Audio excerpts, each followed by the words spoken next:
You know, I love all different kinds of books, but fantasy books are just some of my favorite. Me too! Me too, Talia! It's me, fantasy version of you! I love fantasy books! Okay, yeah, well, I have some really awesome fantasy books to share with you today, and maybe I'll share some with you too. You know, if you're interested. Guess I don't need a book for all the fantasy. Let's get right into the video!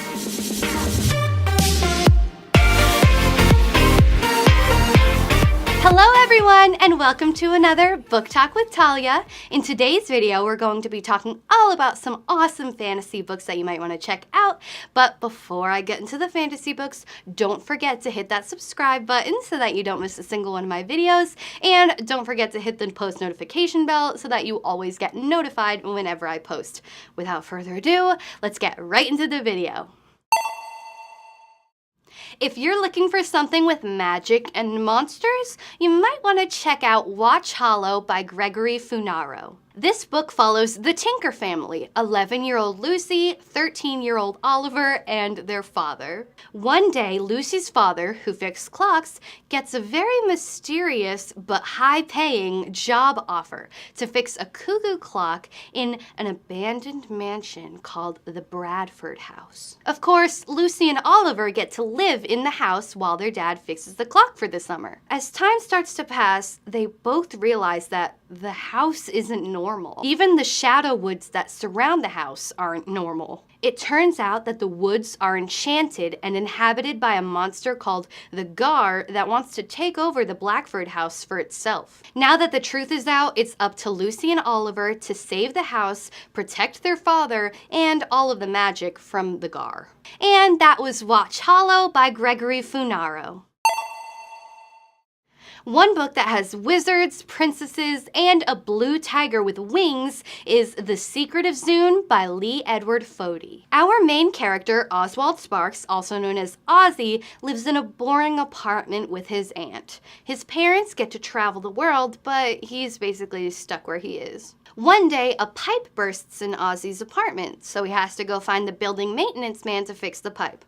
On his way to go find the building maintenance man, he comes across this strange door that has a mysterious energy surrounding it. At first, nothing happens, but a few days later, Ozzy comes home from school to find a blue tiger with curly ears and wings sitting on his couch. The tiger tells Ozzy that he is a Skyger named Tug, and that he can take Ozzy to the secret world of Zune. Zune is a magical place that's essentially the center of the multiverse. It has millions of doors that lead to other worlds, so of course, Ozzy feeling that weird energy about that door earlier in the book wasn't coincidental. Of course, Ozzy says yes to Tug and decides to join him on an adventure because he's looking for some excitement in his life. But when the portal back to Earth gets destroyed and Ozzy is stuck in Zune, he has to figure out a way to get back home. And that was The Secret of Zune by Lee Edward Fody. One book that follows a wish magically come true and gone wrong is The Missing Piece of Charlie O'Reilly by Rebecca Ansari. In this book, 12-year-old Charlie is the only one who seems to remember that he used to have an 8-year-old brother named Liam. About a year ago, Charlie was wishing that he had his own room so that he wouldn't have to share it with Liam anymore, and then next thing he knew, he woke up the next day and Liam was gone. The bunk bed was gone. His parents had no recollection of Liam, and basically everyone just thought that Charlie was crazy. Now that it's been a year since Liam disappeared, Charlie has seen his family completely fall apart. His mom is depressed, his dad is working all the time, and Charlie has these reoccurring horrible nightmares. Thankfully, Charlie's best friend Anna is supportive of him, even if she doesn't necessarily believe that Liam used to exist. But one day, Charlie receives a mysterious note that looks like it could have been written by Liam, and it leads him and Anna on a mysterious, crazy, magical adventure to find if Liam really does still exist. And that was The Missing Piece of Charlie O'Reilly by Rebecca Ansari. One book in a series that is filled with fantasy and fairy tales is The School for Good and Evil #5, A Crystal of Time by Soman Shinani. If you haven't heard of the School for Good and Evil series before, you can watch my Magic and Mayhem video where I go over book 1 in the series, but we're on book 5 now, and I just wanted to remind y'all that this book series is filled with fantasy. So to get right into it, at the end of book 4, Quests for Glory, a boy called Ryan had declared himself the true king. And now that Ryan wants to be king of Camelot, he's going to force Sophie to be his queen, he's going to kill Tedros, and Agatha is on the run. He's also captured Merlin and the rest of the quest seekers too. Now, Sophie and Agatha both have to work separately to try and save Camelot and help Tedros reclaim his throne from Ryan.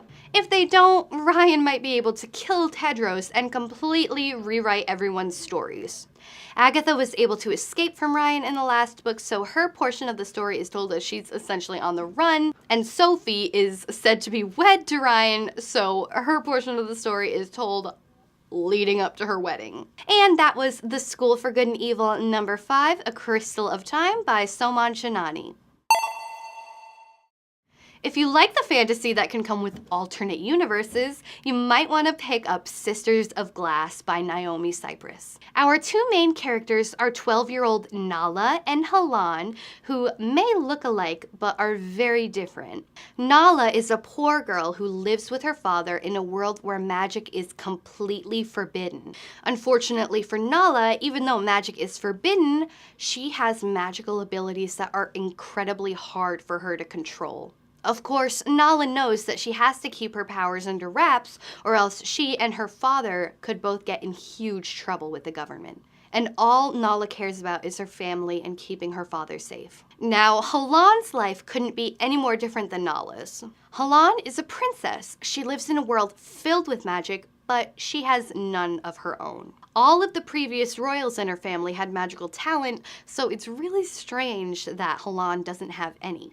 Although they don't know it, both of the girls are connected in their separate worlds. Nala eventually gets drawn into Halan's world to save her father's life, and they both learn about their darkly connected pasts. And of course, now that they're both living in one world, but they're kind of alternate versions of each other, they have to figure out what their existence means for both of them. And that was Sisters of Glass by Naomi Cypress. And those are all of the fantasy books that I have for you today, but as always, if there are any other fantasy books that you absolutely love that I didn't talk about, please leave them in the comments section down below so we can talk about them. Don't forget to subscribe to the Shelf Stuff channel so that you don't miss a single one of my book talks, and don't forget to hit the post notification bell so that you get notified whenever I upload a new video. I can't wait to get to the next book talk. I will see you guys next time. Goodbye!